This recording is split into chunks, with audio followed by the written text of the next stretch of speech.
kleptomane.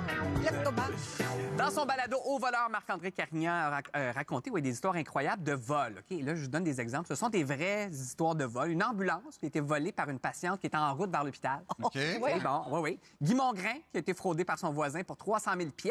Et il y a aussi le plus grand vol d'abeilles au Canada. D'abeilles? D'abeilles, oui, vous nous racontez ça, mais...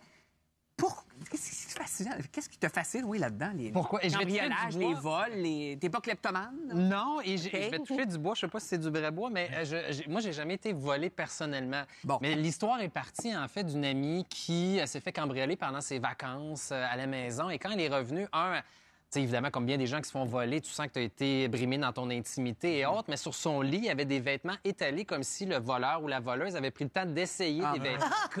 Et elle me disait à quel point ça l'avait traumatisée. Elle dit ça, je veux plus porter ça. Et là, je me suis intéressée à ça. L'impact, non seulement il y a le vol, mais l'impact après sur la vie des gens. Et souvent, dans les médias, quand on entend parler d'un vol, on entend parler du voleur, du stratagème, mais la victime a une phrase en bas de l'article, « J'ai eu la peur de ma vie », puis ça finit là. Mais là, comment ces gens-là l'ont vécu et comment ça a marqué leur vie? C'est un peu ça que j'explore aussi avec le balado. Tu aurais pu interviewer France, qui à une certaine époque... Non, mais tu volais dans les épiceries. Écoute, c'est vrai. Mais ouais. Puis, oui, moi, j'ai volé. J'ai volé dans les épiceries la première fois que j'étais enceinte. Parce que j'étais mère monoparentale et j'ai expliqué ça par la suite. On dirait que c'est la société qui me devait ça. Et je ne volais que des choses pour mon futur bébé. Puis je cachais ça. Plus tard, en thérapie, j'en ai beaucoup parlé. Et apparemment, ça voulait dire que quelque part, j'essayais de réparer une justice. Mais j'ai jamais pu revoler. Mais c'était pour moi vraiment impératif, là. Je sais pas c'est quelle maladie. C'était une pulsion que t'avais de C'était comme voler. une pulsion, un petit bavoir. Poup! Puis ça, fallait que je le vole. Puis j'ai remarqué que même les enfants, il y a quelque chose d'assez naturel de voler. Il y a quelque chose de... Si c'est pas à moi, si je l'ai pas, je le prends. Il y a quelque chose qui est comme vrai. un peu naturel, même avant, je veux dire, les gens volaient l'autre qui avait à manger, tu sais, je veux dire. Mais ça m'a toujours un peu inquiété, ce... C'est un instinct, peut-être qu'on a tous dans nous, qu'on contrôle, mais... Oui. Mais puis peut-être qu'on a besoin de le faire pour vivre avec le mauvais feeling qui vient par la suite et pour ne plus jamais voler à nouveau. Mais- tu sais. Il faut peut-être la première expérience, comme le jeu. Tu sais, si tu gagnes une machine à vidéo poker, tu vas peut-être embarquer là-dedans. Moi, ma première expérience de vol qui était très niaiseuse, de voler un bonbon, mais ma mère était avec moi, puis elle me pris sur le fait, puis elle me chicanait. Je me suis tellement senti mal. ça. J'ai jamais Tu recommencé. leur fais plus. Mais probablement que ceux qui volent encore, peut-être qu'ils n'ont pas eu ce sentiment-là, je sais pas. Ceux qui volent des abeilles, là, tout le monde... Non, mais faut que tu racontes On ça, y ça n'a revient. pas de sens, cette histoire. C'est incroyable. Hein? C'est des apiculteurs dans le coin de Victoriaville qui, en plein jour, se sont fait voler 5 millions d'abeilles. Donc, des gens qui, selon les témoignages qu'ils ont reçus de témoins qui sont passés, personne ne pouvait s'en douter parce que, un, c'est en plein jour, et deux, les voleurs se sont fait imprimer sur leur porte de voiture Miel La Bonté, qui était la compagnie à qui appartenaient les abeilles. T'es prémédité. Donc là, les gens qui passent sont comme, c'est des gens qui prennent soin de leurs abeilles. Et non, il est en train de les charrier pour les voler. Et là, on se doute que c'est pas toi ou toi qui, pour mettre ça dans ta cour, là, 5 millions d'abeilles, il fallait que ça soit un autre apiculteur. Et donc là, ils se sont mis à louer un hélicoptère, à survoler la région. Bref, c'est une histoire assez abracadabrante. Et on entend le propriétaire dans le balado dire, justement, c'était comme nos enfants. Donc, tu sais, on rit, mais il y avait quelque chose de très émotif pour lui. Mais c'est que le vol, ça peut tellement prendre toutes sortes de formes, hein? Des vols d'identité, des vols d'objets, des vols d'animaux. Et là, dans ce cas-ci, pour eux, les abeilles, parce qu'une abeille, c'est un peu comme une vigne. C'est pas la première année que tu plantes que tu peux faire ton vin. Ça prend des années. Et là, après ça, tu peux avoir ton produit. Les abeilles, c'est la même chose. C'est pas en achetant des abeilles que tout d'un coup, ça produit du miel. Il faut vraiment les bichonner et tout ça. Donc, ça devient presque... Je faisais une blague en entrevue avec lui. Je disais, est-ce que chacune de vos abeilles a un nom? mais c'est presque ça, là. Il dit, c'est nos bébés.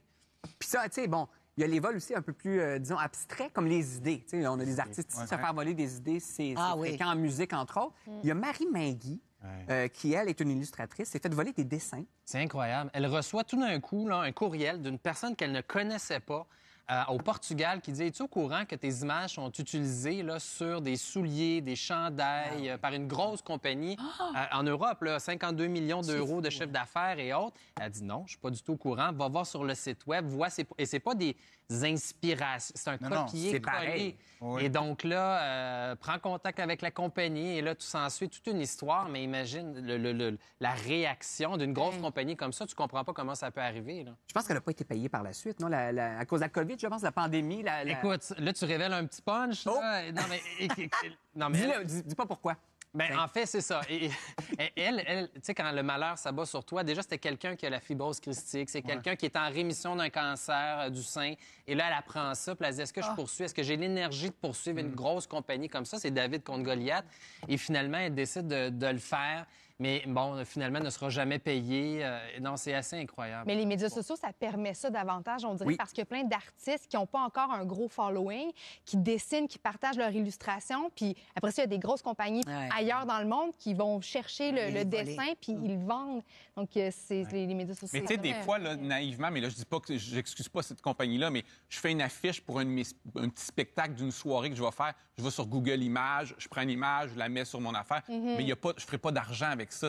Mais des fois, ces compagnies-là, peut-être qu'il y a un graphiste là-bas qui n'a pas mentionné sa source. Puis que... Ben, c'est exactement ça, c'est l'excuse. C'est exactement l'excuse de l'entreprise qui dit, écoute, je voulais pas les excuser. Chez nous, on n'était pas au courant. Il nous disait que ça venait de lui, puis voilà. Tu sais, on parle de voler des idées, voler des blagues aussi. On se rappelle tous de... Ça fait 5 ans déjà, Gad Elmaleh, donc, qui est accusé de plagiat. Sa carrière, depuis ce temps-là... Ça stagne. Non, ça continue. Mais c'est pas le pire des vols, ça, parce que c'est pas quantifiable, c'est pas... c'est volatile un peu, une idée. Mais lui, en plus, c'était plus astucieux que juste faire un copier-coller, parce que, mettons... Puis Louis, je parle avec sous ton contrôle aussi, mais il me semble que Gad Elmaleh, ce qu'il faisait, c'est qu'il prenait l'esprit d'une blague, puis il réécrivait un peu, mais en gardant le punch, puis en gardant la prémisse. C'est fait que c'était très bien maquillé, C'est mine tordu, de rien. ça. Mais autant la France, pour les droits d'auteur, sont en avance sur nous, règle générale, autant en humour, pour les droits d'auteur, sont en arrière. C'est l'inverse, parce que eux, s'inspirer, ça fait longtemps qu'ils font ça. Ils regardent les États-Unis. Mais ça, c'est difficile à prouver, hein, comme on dit. Oui, puis il reste que si tu vas te promener sur YouTube, il y a des compilations où on montre le vrai matériel et ce Gad en a fait. Puis ça se ressemble beaucoup. Seinfeld aussi, des grands humours américains. C'est la multiplication dans son cas aussi. Ben oui, exactement. Donc, je vous rappelle le titre du balado Au voleur, c'est disponible sur Cube Radio. Merci, Marc-André. Hey, merci de l'invitation. On va t'occuper de tes jumelles. Oui, c'est ça. Oui, je vais aller botter mes jumelles. Puis retourne dans les tranchées. On termine l'émission au retour avec une grande question. Ça se fait-il pas?